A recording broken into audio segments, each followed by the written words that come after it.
сен қазақсың, қазақ деген ел бөлек. Қазақ салған соқпақ бөлек, жол бөлек. Киіз үйі жер секілді жұп-жұмыр, шаңырағы күн сияқты дөңгелек. Сен қазақсың, бір алланың құлысың, адам-адам құл болғаны құрысын. Жойқын соғыс зұлматтарда жойылмай қалған ұлтсың, қаһармансың, ұлысың.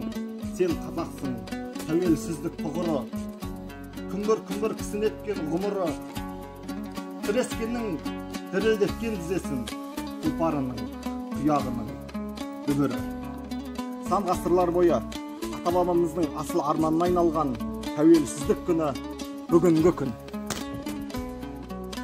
Көк байрағы желбіреген бүгінгідей айбынды да абыройлы, беделді де берекелі, ынтымақ мен бірлігі жарасқан тәуелсіздігіміздің тұғыры биік болсын.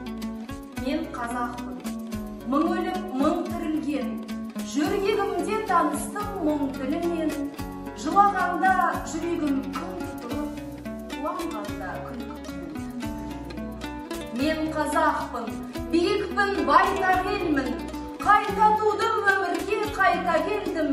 Мен мыңда бір тірілдім, мәңгі өлмеске, айта бергім келеді, айта бергім. Бұл челлендждің негізгі мақсаты тәуелсіздік ұғымын оқушыларға кеңінен насихаттау. Тәуелсіздік таңнан түскен ақ сәуле. Тәуелсіздік бақыт сенде, бақ сенде. Қарқындайды қариялар қашанда, жарқылдайды жарық шашып, жас сүйеді. Әр қашанда тыныш болсын түніміз, шуақ шашсын ашық аспан күніміз. Кеше ғана азаттықты аңсаған, бүгін міне ірелдердің біріміз. Желтоқсан қуат бар мәселен асқан, сілкіндік бодандықты түнеп басқан.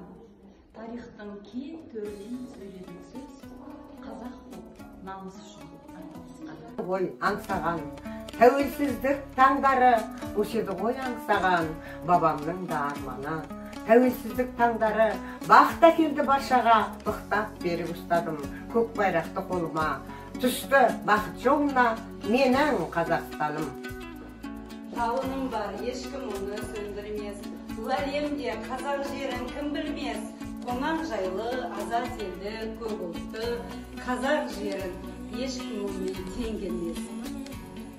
Егемендік бұл елімнің елдігі, егемендік барлық ұлттың теңдігі, егемендік елін жерін қорғаған ербол менен қайраттардың ерлігі. Халқым аман, тыныштығын кешірейік, елімізді мәңгі қорғап жүрейік, бар адамға бір ғана мен тілеймін, бейбітшілік қасиетін білейік. Ең алдымен тарих бірлестігіне жолдағымыз келеді. Себебі тәуелсіздігіміздің тарихын сан ғасырлар бойы арман болған ата-бабамыздың мақсатын өскелең ұрпаққа тарих бірлестігі жеткізгенін қалаймыз. Екіншіден, ағылшын бірлестігіне жолдағымыз келеді. Біз бұл жеңіске, бұл жетістікке жеткен кезде көршілес өзге мемлекеттердің пікірін, өзге мемлекеттердің көзқарасын жеткізу үшін ағылшын бірлестігі осы челленджді қабылдаса деген ниеттеміз. Тәуелсіздік мерекесі құтты болсын!